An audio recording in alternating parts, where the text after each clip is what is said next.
to a mosque. If anybody does that, then he is punished. They are not allowed to say kalima, La ilaha illallah Muhammadur Rasulullah. And Ahmadi are not allowed to say Assalamu alaikum. Their houses are burnt, their business are destroyed. The way the Holy Prophet ﷺ and his companions were persecuted, the same history is being repeated. So much so that one prominent leader in Pakistan, once he admitted in a court statement that nowadays we are doing to the Ahmadiyya community and its followers the same treatment as the non-believers used to do to the Holy Prophet and his followers. So they have come out with the truth. The cat is out of the bag, as they say.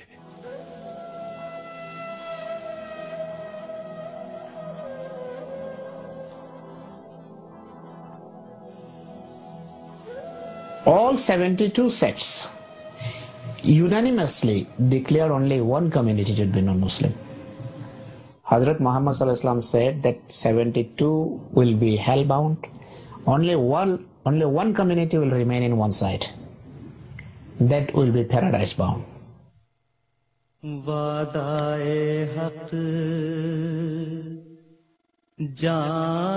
The continuity and growth of the Ahmadiyya Muslim community has been blessed by the revival of the institution of Khilafat in Islam. The Khalifa is the spiritual head of the worldwide community, and his every command is obeyed by his followers. Thus, Ahmadi Muslims from all walks of life stand united behind one leader.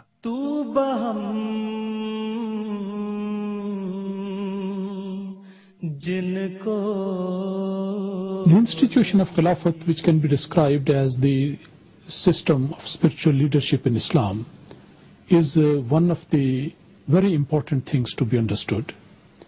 After the demise of the Holy Prophet of Islam, sallallahu alaihi wasallam, may peace and blessings of Allah be upon him, he made a prophecy that there will be a system of caliphate after him, which will continue up to nearly 30 years.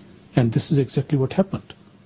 And then he mentioned that there is another stage in the period of latter days when this institution will be restarted again, re-established again. And that would naturally be after the demise of the one who was promised to come, the reformer of the age, the promised Messiah and Imam Mahdi. When he will pass away, after his demise, again, once again, this system of Khilafat will be established.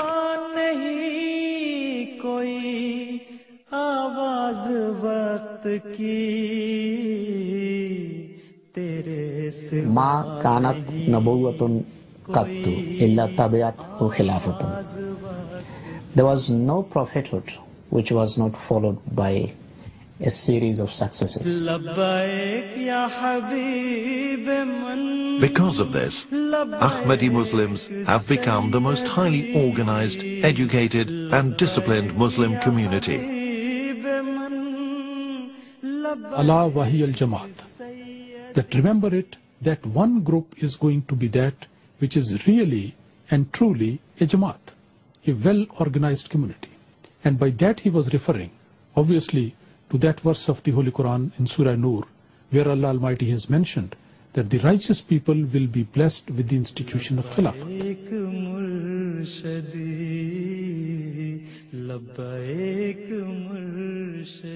The blessing of Khilafat is something very important for the continuation of true Islam in the world, because anything without a head cannot continue, cannot survive.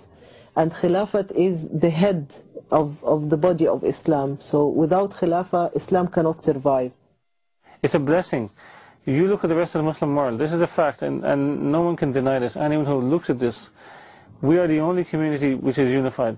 We're unified under one spiritual leader, which is known as Khalifatul Masih. This is a great miracle, and it is a miracle, because all these people around the world, at one moment, When the Khalifa mentions anything, when Khalifa al-Masih says anything, they listen with attentiveness and they obey him. You will not find that anywhere else in the world. You will not find it in any other Muslim community. Labbaik ya Habib man, labbaik Sayyidi, labbaik ya Imamana, labbaik Murshid. And we can see that by the grace of Allah, our Ahmadiyya Muslim community is the only one from all the Muslim sects today which is having this institution of Khilafat, and under the banner of that Khilafat, all the communities progressing.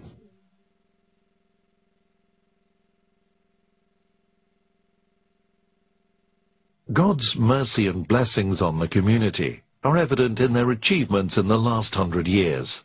In the word insan, some of the commentators write that this word is actually unsan. Unsan means two love, or two loves.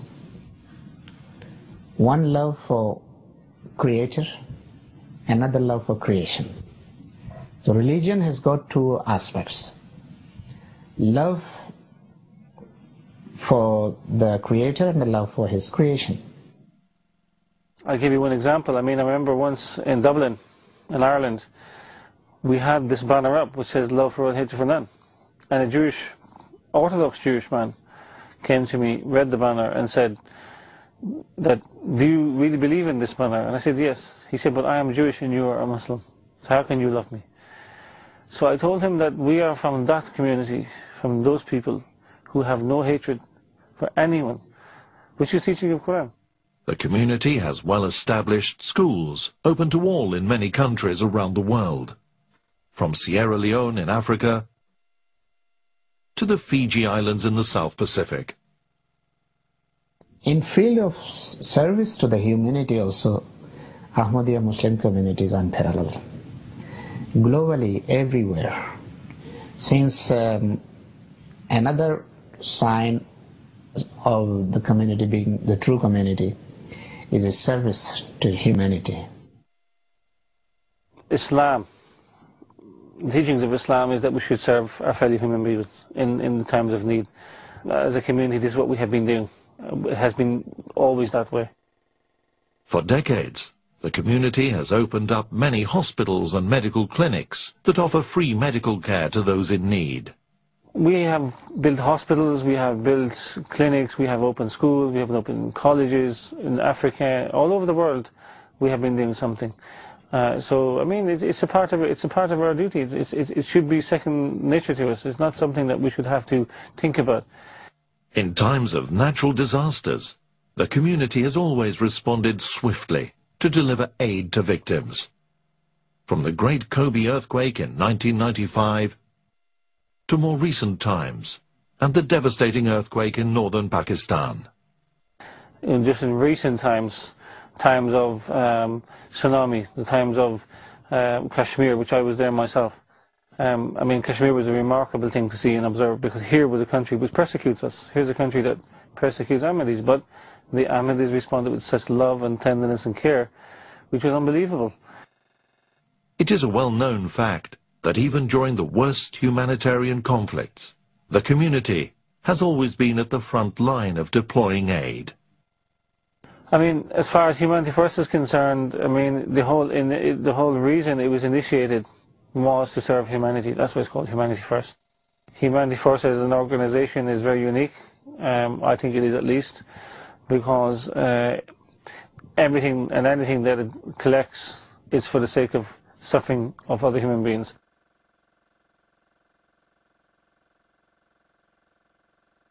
Among the millions of Ahmadi Muslims are some who have had profound influence on world events and have been recognized by the international community for their outstanding services to mankind. We had an opportunity the other day to discuss this question with a prominent Asian jurist, Muhammad Saifullah Khan of Pakistan, who is the president of this 17th session. Sir Mohammed Zafrullah Khan was the first foreign minister of Pakistan, as well as at one time President of the General Assembly of the United Nations, and President and Judge of the International Court of Justice at The Hague. He was chosen by Qaid-e-Azam to represent Muslim League and Muslims in the tribunal that had been set up for partition of the Punjab.